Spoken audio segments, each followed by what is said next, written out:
और अब तो समय मिल गया है तो थोड़ा सा डीप पढ़ ही लो, है ना। समय का सदुपयोग करो कि उसी दिन से तुम लोग पढ़ाई छोड़ दियो। मैंने देखा है जब से पेपर पोस्टपोन की नोटिस आ गई है ऑफिशियल, तब से कुछ लोग एकदम रिलैक्स हो गए हैं। ऐसा उनको ऐसा लग रहा है कि अब ये पेपर अब कभी होगा ही नहीं, है ना। सब मस्त घूम रहे हैं भाई। कुछ लोग टूर प्लान कर लिए हैं, कुछ लोग कुछ कर लिए हैं, जबकि वो ये भूल गए हैं कि अभी मेंस के लिए भी पढ़ना है। और मेंस में 6 पेपर है, GS 1 से लेकर GS 6 तक।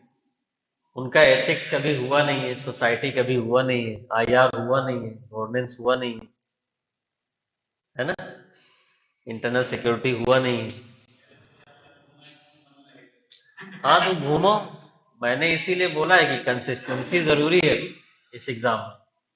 और कंसिस्टेंसी का मतलब ये नहीं कि आप डेली 10 घंटा पढ़ रहे हो। कंसिस्टेंसी का मतलब सिर्फ इतना है कि आप डेली पढ़ रहे हो, किसी दिन 10 घंटा हो जाए, किसी दिन 5 घंटा, किसी दिन 2 घंटा, उससे मतलब नहीं। लेकिन पढ़ाई का फ्लो ब्रेक नहीं होना चाहिए,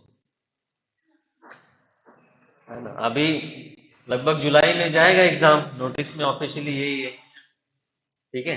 अब लोगों को ये चाहिए कि अपना मेंस वाला पार्ट जो बचा हुआ है उसको खत्म कर दें, लेकिन वो छुट्टी मना रहे हैं कि अरे वाह टाइम मिल गया। एक तो पहली बात वो इसलिए खुश हो रहे हैं, खुश होने वाली क्या बात थी इसमें मुझे ये नहीं समझ में आ रहा